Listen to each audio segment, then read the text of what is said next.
Hello my dear student. तो कैसे हैं आप सभी लोग। आशा करता हूँ अच्छे होंगे, तंदुरुस्त होंगे, मस्त होंगे।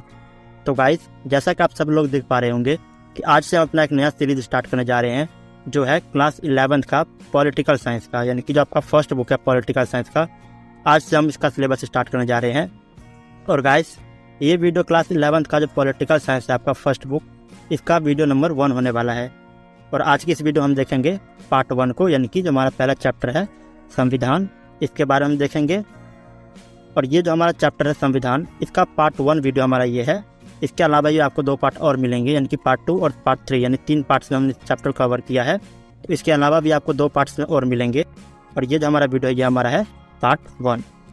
गाइस, ये पूरी सीरीज हिंदी मीडियम में होने वाली है। और मैं आपको बता दूं कि यदि आपको कोई फ्रेंड्स या दोस्त क्लास 9th 10th या 12th का हो, तो हमने पहले ही इन चारों क्लासों का वीडियो बनाकर यानी प्लेलिस्ट तैयार करके अपने चैनल में डाल रखा है। अगर आप चाहें तो उनको भी अपने फ्रेंड्स के साथ शेयर कर सकते हैं। तो मेरा नाम नंदन है और आज हम पढ़ेंगे पॉलिटिकल साइंस का जो चैप्टर नंबर 1 है, यानी कि संविधान। इसके बारे में हम जानेंगे, यानी पार्ट 1 वीडियो आज हम देखेंगे। और गाइज, मेरा वादा है आपसे, अगर आपने हमारा ये पूरा सीरीज जो हमारा क्लास 11 का पॉलिटिकल साइंस का जो फर्स्ट बुक का पूरा सीरीज है, इसको आप बिना स्किप के लास्ट तक देखेंगे, तो फर्स्ट बुक जो आपका फर्स्ट बुक है इसमें से कोई डाउट्स नहीं रहेंगे। और ये हमारा वीडियो नंबर 1 है, तो आप इस वीडियो को भी बिना स्किप के पूरा एंड तक देखिए, ताकि आप संविधान के बारे में अच्छे से जान सकें। तो एक बार फिर आपका स्वागत है हमारे यूट्यूब चैनल सौर विद्या में। तो चलिए बिना कोई देरी किए वीडियो को शुरू करते हैं। देखिए, सबसे पहले हम पढ़ते हैं संविधान, यानी जो हमारा संविधान है इनको हम 3 भाग पढ़ेंगे। पहले हम देखेंगे आवश्यकता, फिर हम देखेंगे निर्माण का कार्य, और लास्ट में देखेंगे हम स्रोत। देखिए, संविधान की आवश्यकता में क्यों पड़ती है? क्योंकि हमारे देश में विभिन्न प्रकार के लोग पाए जाते हैं, यानी हमारा समाज जो है वह कई प्रकार से बटे हुए हैं, जैसे जाति, धर्म, अमीर, गरीब एक्सेट्रा। यानी कि इन सभी लोग जो भी हमारे समाज में ऊपर नीचे वाले लोग हैं, उनके बीच एक तालमेल बनाने के लिए हमें संविधान की आवश्यकता पड़ती है। आगे, नियम सुनिश्चित करना, यानी कि जितने भी लोग हैं हम एक ऐसा नियम बनाते हैं, एक संविधान की मदद से एक ऐसा नियम बनाते हैं जो नियम हर समाज के लोगों पर बराबर फॉलो होंगे। यानी कि संविधान हमें एक ऐसा नियम बना कर देता है जो नियम पूरे समाज में स्थित लोग फॉलो करते हैं, यानी कि अपनाते हैं। इसीलिए हमें संविधान की आवश्यकता होती है। अगला, सरकार की शक्तियों पर सीमा, यानी कि सरकार के पास कितनी पावर है, सरकार क्या काम कर सकती है और क्या नहीं, ये भी हमें संविधान से ही पता चलता है। संविधान में ये लिखे गए हैं। आगे, जनहित कार्य करवाना, यानी कि जनता के हित में कार्य करवाना, और राष्ट्र की पहचान सुनिश्चित करना। यानी जो हमारा संविधान है इसकी आवश्यकता में क्यों पड़ती है? क्योंकि भिन्न भिन्न समाज के भिन्न भिन्न लोगों के बीच तालमेल बनाने के लिए तथा नियम सुनिश्चित करने के लिए, और साथ ही साथ सरकार की शक्ति और जनता के हित में कार्य करने, राष्ट्र की पहचान बनाने के लिए हमें संविधान की आवश्यकता पड़ती है।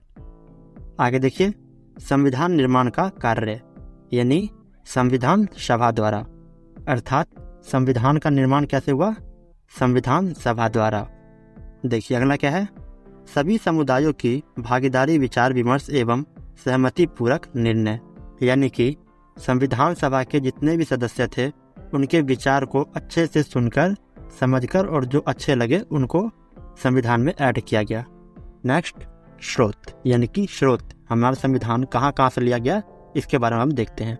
और गाइस, अभी इस वीडियो में हम आवश्यकता और निर्माण की कार्य देखेंगे, और नेक्स्ट जो हमारा वीडियो आएगा उसमें हम स्रोत के बारे में पढ़ेंगे।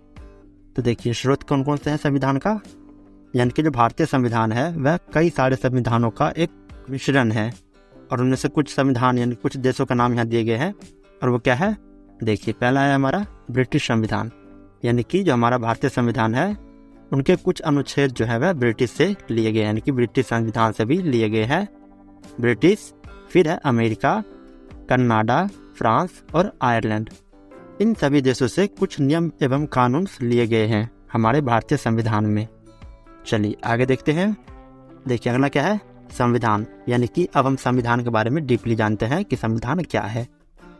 देखिए, जनता की विशिष्ट आकांक्षाओं को पूरा करने का साधन, यानी जनता की जो आवश्यकता है उनको पूरा करने का जो साधन है वह संविधान के द्वारा ही होती है। संविधान एक साधन है, एक मार्ग है जो क्या करता है? जनता की आकांक्षाओं को पूरा करता है। आगे राजनीतिक प्रक्रिया के मूल ढांचों का निर्धारक, यानी जो राजनीतिक प्रक्रिया है, राजनीतिक प्रक्रिया यानी चुनाव कैसे होंगे या किसी भी सरकार की कितनी पावर्स होंगी, कौन सरकार क्या कर सकता है क्या नहीं कर सकता, इन सभी का जो मूल ढांचा है वो कहाँ लिखे गए हैं? हमारे संविधान के अंदर। सरकार तथा जनता के बीच संबंधों का विनिमयन, यानी कि सरकार और जनता के बीच एक बातचीत का मंच उपलब्ध करवाता है हमारा संविधान। नेक्स्ट, सरकार के 3 प्रमुख अंग यानी कि विधायिका, कार्यपालिका व न्यायपालिका की स्थापना, यानी जो हमारा सरकार के प्रमुख 3 अंग है कौन कौन से? पहला है हमारा विधायिका, कार्यपालिका एवं न्यायपालिका। इन तीनों की स्थापना भी संविधान कराता है। चलिए अब हम देखते हैं संविधान की आवश्यकता हमें क्यों पड़ती है। यानी देखिए क्या है हमारा संविधान की आवश्यकता, अर्थात हमें संविधान की आवश्यकता क्यों पड़ती है? क्योंकि देखिए मनुष्य एक सामाजिक प्राणी है। समाज विभिन्न प्रकार के समुदायों से बनता है और इन समुदायों में तालमेल बैठाने के लिए हमें संविधान की जरूरत पड़ती है। यानी कि जब मनुष्य यानी कि हम जो मानव है वह एक सामाजिक प्राणी है, यानी कि हम समाज में रहने वाले प्राणी हैं। साथ ही साथ जो हमारा समाज है वह विभिन्न प्रकार के समुदायों से यानी विभिन्न प्रकार के जाति, धर्म या अमीर गरीब जैसे लोगों से मिलकर बना होता है हमारा समाज। और इन समुदायों के बीच यानी ये जो हमारा समुदाय है इनके बीच तालमेल बनाने के लिए, यानी कि इनके बीच एक दोस्ती भाईचारे की भावनाओं को बढ़ाने के लिए हमें संविधान की आवश्यकता पड़ती है। आगे संविधान जनता में आपसी विश्वास पैदा करने के लिए मूलभूत नियमों का समूह उपलब्ध करवाता है। यानी जो हमारा संविधान है वह जनता के बीच आपसी विश्वास पैदा करवाने के लिए क्या करता है? एक ऐसा नियम बनाता है जो पूरे समूह पर अर्थात पूरे समाज पर इक्वल लागू होगा। चलिए आगे देखते हैं। देखिए आगे क्या कह रहा है? संविधान यह भी तय करता है कि अंतिम निर्णय लेने की शक्ति किसके पास होगी। यानी हमारा संविधान जो है वह यह भी तय करके बताता है हमें कि जो अंतिम निर्णय लेने की शक्ति है वह किसके पास है, यानी कि न्याय करने के लिए जो अंतिम शक्ति है वह किसके पास है। आगे संविधान सरकार निर्माण के नियमों एवं उपनियमों तथा उसकी शक्ति एवं सीमाओं को तय करता है। यानी जो संविधान होता है वह क्या करता है? वह सरकार यानी किसी राज्य का जो सरकार है उनका निर्माण यानी सरकार कैसे बनेगा, कैसे उनको हटाया जा सकता है या कैसे उनको शपथ खिलाएंगे, इन पूरे नियमों को तथा इनके उप नियमों को भी लागू करता है, यानी कि बनाकर देते हैं हमें। और साथ ही साथ हमें यह भी बताता है कि सरकार की शक्तियाँ कितनी हैं और उनकी सीमा यानी कि वह किस लेवल तक काम कर सकता है, कितने दूरी तक काम कर सकता है, उनकी एक सीमा यानी कि क्षेत्र बांट कर देता है। और साथ ही साथ सरकार की जो शक्तियाँ हैं उनको भी बताता है कि सरकार कौन सी काम करेगी और कौन सा काम नहीं कर सकती। आगे एक न्यायपूर्ण समाज की स्थापना के लिए भी संविधान जरूरी है। यानी कि एक न्यायपूर्ण यानी कि हर समाज में हर लोगों को न्याय मिले, एक ऐसा समाज की स्थापना करने के लिए भी देश में संविधान होना अति आवश्यक है, यानी कि काफ़ी जरूरी है। चलिए अब हम देखते हैं भारतीय समाज सभा के बारे में। देखिए अगला क्या है? भारतीय संविधान सभा का निर्माण। यानी कि जुलाई 1945 में इंग्लैंड में नई लिबर्टी पार्टी सत्ता में आई। यानी जब जुलाई 1945 में इंग्लैंड के अंदर नई लिबर्टी पार्टी जब आई सत्ता में, तब क्या हुआ कि भारतीय संविधान बनने का जो मार्ग था वह खुल गया। और वहाँ के जो वायसराय लॉर्ड वेवल थे उन्होंने इसकी पुष्टि की थी। फिर क्या हुआ? कैबिनेट मिशन योजना, यानी इसके तहत क्या हुआ, जो भारतीय संविधान थे इनके निकाय की सदस्य की संख्या कुछ निर्धारित किया गया था। और वो संख्या कितना था? वह था हमारा 389, यानी कि 389 संख्या रखा गया था भारतीय संविधान सभा के सदस्य की। और उनमें से भी 292 यानी कि 292 जो सदस्य थे वह ब्रिटिश भारत के गवर्नर के अधीन थे। और वह 11 प्रांतों से आते थे, यानी कि 11 अलग अलग क्षेत्र से आते थे। और जो 4 थे वह कौन थे? वह थे चीफ कमिश्नर, यानी कि चीफ कमिश्नर से भी 4 लोग लिए गए थे। और वो 4 प्रांतों से आते थे। कौन कौन से? दिल्ली, अजमेर, मारवाड़, कुर्ग तथा ब्रिटिश बलूचिस्तान। और जो 93 सदस्य थे वह कहाँ से आते थे? वह थे भारतीय रियासतों में से, यानी 93 भारतीय रियासतों के लोग थे। 292 यानी 292 थे वह कहाँ के थे? वह थे ब्रिटिश भारत के, यानी कि ब्रिटिश भारत से भी 292 लोग थे और 4 जो थे वह चीफ कमिश्नर थे। आगे देखिए क्या कह रहे हैं। ब्रिटिश प्रांतों के प्रत्येक प्रांत को उनकी जनसंख्या के अनुपात में संविधान सभा में स्थान, यानी देखिए इसमें क्या कहना चाह रहा है, जो हमारा भारत थे, भारत में क्या किया गया कि कैबिनेट मिशन योजना के तहत पूरे भारत में कई सारे प्रांतों में भारत को बांट दिया गया। 10 लाख यानी कि 10 लाख के हिसाब से जो जनसंख्या थे उनको 10-10 लाख में कई सारे प्रांतों में बांट दिया गया और उनके बीच क्या हुआ, एक चुनाव करवाया गया जिसमें से सब में से 1-2 कैंडिडेट्स को अलग किया गया और वही जो कैंडिडेट हमें छांट कर निकाले थे, जो टोटल कितना था 389 यानी कि 389, वो इसी तरह चुनाव करके उनको चुना गया, यानी कि जनता द्वारा उनको निर्वाचित किया गया। आगे देखिए क्या कह रहे हैं।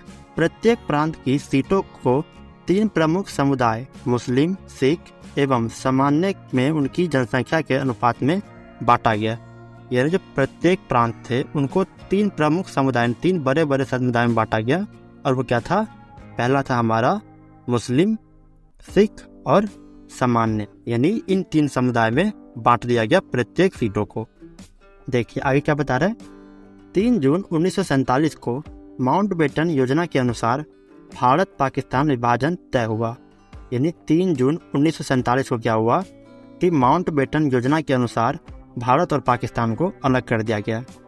परिणाम स्वरूप क्या हुआ, जो पाकिस्तान के सदस्य थे वह संविधान सभा के सदस्य नहीं रहे और भारतीय संविधान सभा के वास्तविक सदस्य कितने बच गए। अब देखिए पहले कितना था 389, जो मैंने आपको पीछे भी बताया कि जो भारतीय संविधान सभा के जो सदस्य थे वो कितने थे 389 यानी कि 389।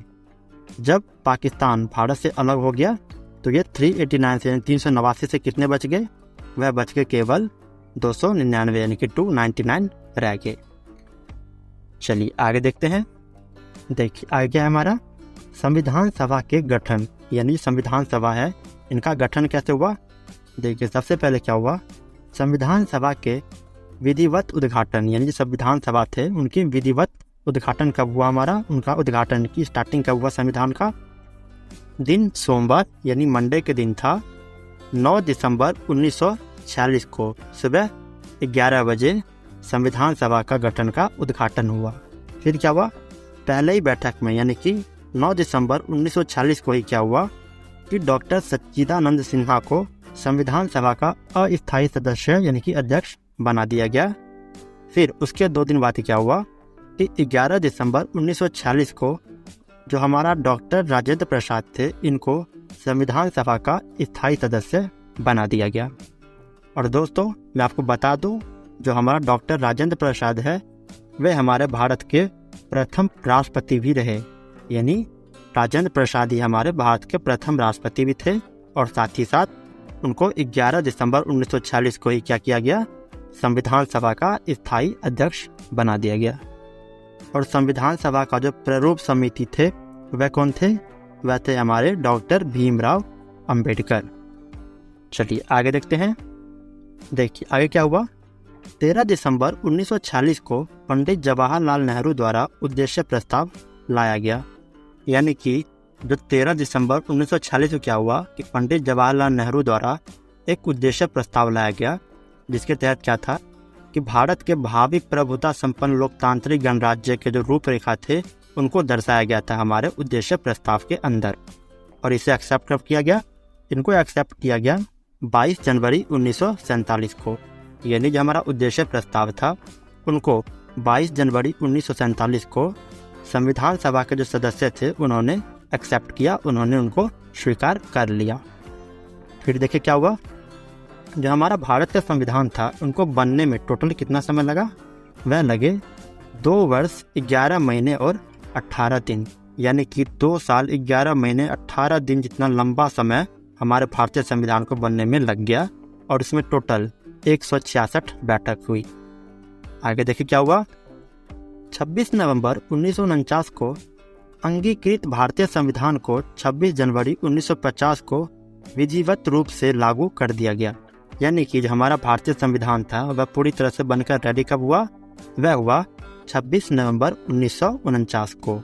और इनको लागू कब किया गया, पूरी तरह से लागू कब किया गया, वह किया गया 26 जनवरी 1950 को। और आपको पता होगा कि हम हर साल 26 जनवरी को ही गणतंत्र दिवस के रूप में मनाते हैं। यानी कि जो हमारा भारतीय संविधान था वह पूरी तरह से बनकर रेडी कब हुआ, वह हुआ 26 नवंबर 1949 को। और इनको लागू कब किया गया, इनको लागू किया गया 26 जनवरी 1950 को। अर्थात बनने के 2 महीने बाद हमारा भारतीय संविधान को पूरी तरह से लागू किया गया था। और जो हमारा संविधान जिस दिन बना था उसी दिन यूँ हम कह सकते हैं कि लगभग 70% तक जो हमारा संविधान था वह 26 नवंबर 1949 को ही लागू कर दिया गया था। बट पूरी तरह से इनको लागू कब किया गया, यानी 100% लागू कब हुआ, वह हुआ 26 जनवरी 1950 को।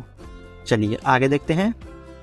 देखिए अब हम देखते हैं तो 26 नवंबर 1949 को हमारा भारतीय संविधान बना था, उसमें यानी मूल संविधान और वर्तमान संविधान में क्या फ़र्क हो गया, यानी क्या चेंजेस हुआ है, इनके बारे में देखते हैं। देखिए जो हमारा लेफ्ट साइड है वह है हमारा 26 नवंबर 1949 वाला, यानी कि मूल संविधान था, उनके बारे में दिया गया है। और जो हमारे राइट साइड में आंकड़ा दिया गया है वह कब का है, वह वर्तमान का है।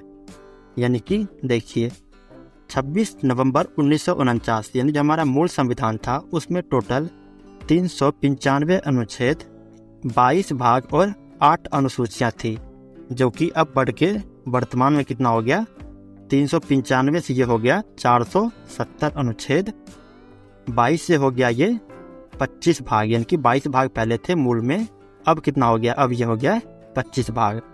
और 8 अनुसूची, यानी कि 8 अनुसूची मूल था, अब ये बढ़ के हो गया है 12 अनुसूचियाँ। और गाइज आपके बुक में केवल ये दिया गया है, यानी जो अब का जो हमारा डाटा है वह केवल ये बताया गया आपके बुक में कि 8 अनुसूचियों से बढ़ के 12 अनुसूचियाँ हो गई है। और ये जो आपको एक्स्ट्रा मैंने दिखाया है ये मैंने आपको अपनी तरफ से निकाल कर दिखाया हूँ, आप चाहे तो इसको भी याद कर सकते हैं। चलिए आगे देखते हैं। देखिए अगला है हमारा संविधान सभा की प्राकृतिक स्वरूप, यानी जो हमारा संविधान सभा था इनका स्वरूप कैसा रहा, यानी जो संविधान सभा का जितना भी सदस्य था उनका प्रत्यक्ष निर्वाचन हुआ, प्रतिनिधिपरक तरीके से अपनाया गया, साथ ही साथ सभी समुदाय के भागीदारी बराबर रखी गई। यानी जो संविधान सभा के सदस्य थे उनमें सभी सदस्यों को बराबर भागीदारी रखी गई, इक्वल रखा गया। विचार विमर्श एवं सहमतिपूर्ण निर्णय पर बल दिया गया। तो गाइस इसी के साथ साथ आपका फर्स्ट चैप्टर का पार्ट 1 वीडियो कंप्लीट होता है। चलिए अब हम इसे कुछ क्वेश्चन आंसर देख लेते हैं। देखिए पहला क्वेश्चन क्या है, भारतीय संविधान को बनने में कुल कितना समय लगा। मैंने आपको बताया था जो हमारा संविधान था उनको बनने में कितना टाइम लगा। और दूसरा, सरकार के कितने अंग हैं। मैंने आपको स्टार्टिंग में बताया था कि सरकार के कितने अंग हैं, उनके नाम आपको नीचे कमेंट सेक्शन में कमेंट करके बताना होगा कि भारतीय संविधान को बनने में कितना टाइम लगा और सरकार के कितने अंग थे, उनके क्या क्या नाम हैं। तो जल्दी से नीचे कमेंट सेक्शन में कमेंट करके हमें बताएं। तो आशा करता हूँ आपको वीडियो पसंद आया होगा। Thanks for watching. और गाइस अगर आपको वीडियो पसंद आया हो तो इस वीडियो को लाइक करें और साथ ही साथ हमारे चैनल को सब्सक्राइब करके बेल आइकन ऑन जरूर करें। और गाइस यदि हमारे किसी भी फ्रेंड्स को, हमारे किसी भी दोस्त को हमारे किसी भी वीडियो या चैप्टर्स का नोट्स चाहिए होगा तो हमने अपने वीडियो के डिस्क्रिप्शन बॉक्स में अपना व्हाट्सएप ग्रुप का लिंक दे रखा है। आप वहाँ जाकर हमारा व्हाट्सएप ग्रुप ज्वाइन करें और हमसे संपर्क करें, हम आपको नोट्स प्रोवाइड कर देंगे। तो मिलते हैं किसी और नई वीडियो में, तब तक के लिए नमस्कार।